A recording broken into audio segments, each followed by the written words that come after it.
If you are here for the first time, thank you for stopping by, and I will be grateful if you can subscribe to my channel, for it is all about hair, hairstyles, fashion, and I'm going to tag my Instagram page so that you can see more insights or details of what I am into.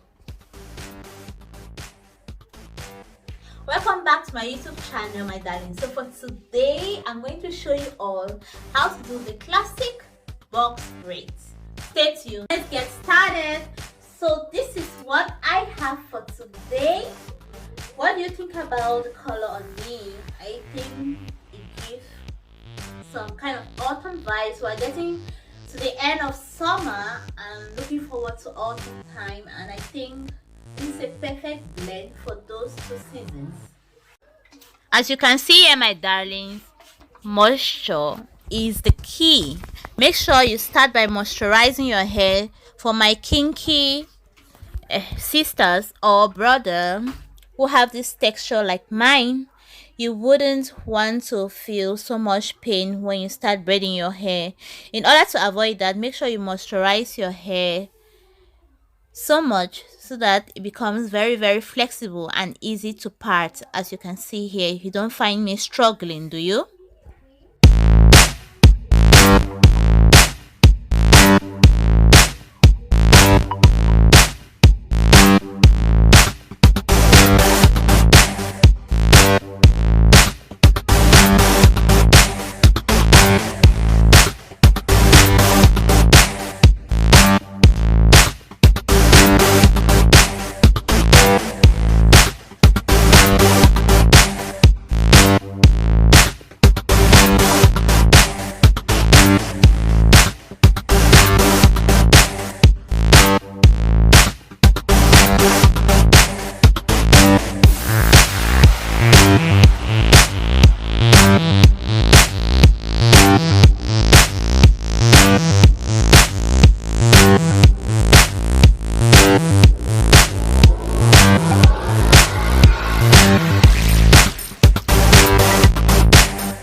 Doing it from the back will be quite cumbersome or challenging. So as you can see here, I'm basically just using my mouth to aid the braiding process so that I could go smoothly.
As you can see, I'm basically just spraying my hair water at the front again so that it could be soft and be flexible for parting and make it pain free.